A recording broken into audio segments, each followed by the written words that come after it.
જે સવારમાં આવી ગયા મહિન્દ્રાના શોરૂમે કરી નાખ્યો 2 લાખનો ખર્ચો। A few moments later. તો શું કે મિત્રો બધાને જય દ્વારકાધીશ અને જય માં શક્તિ। આજે સવારના પોરમાં ઘોડો કાઢો નીકળી ગયા બોટાદ જવા માટે, કારણ કે આપણે લેવાનો તો ટ્રેક્ટરનો સામાન જે મળશે બોટાદ મહિન્દ્રાના શોરૂમે। એ પાછો કેટલાનો ખર્ચો થાય કાંઈ નક્કી નહીં, વિડીયો છેલ્લે સુધી જોયો તમને ખબર પડી જાય કેટલાનો ખર્ચો થશે। વાત તો સહી હે।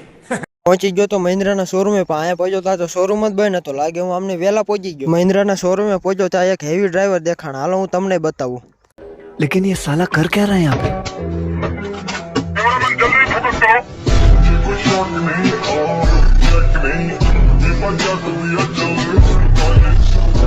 હેવી ડ્રાઈવર ને જોવામાં રહ્યા એટલી વારમાં ખુલી ગયો શોરૂમ। શોરૂમ ની અંદર આવીને લઈ લીધું આ ખોખું, ના ખોખું પડ્યું આપણને 2000 રૂપિયાનું।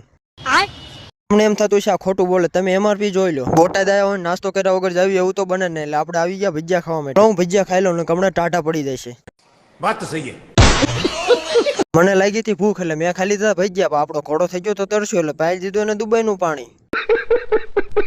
પહોંચી ગયા વિળાનાથની જગ્યામાં, તમે કરી લો ધજાના દર્શન અને કોમેન્ટમાં જય વિળાનાથ લખવાનું ભૂલતા નહીં। પાળિયાથી પહોંચી ગયા ઘરે ને હાનનો નજારો કાંઈક આવો હતો, લાગતું હતું હમણાં વરસાદ દાબી દીશે। આપણે વાડિયા બધી નીણ ઢાંકી દીધી હતી અને મળશું નવા રોગની સાથે, ત્યાં સુધી ચેનલને સબસ્ક્રાઈબ અને લાઈક કરવાનું ભૂલતા નહીં।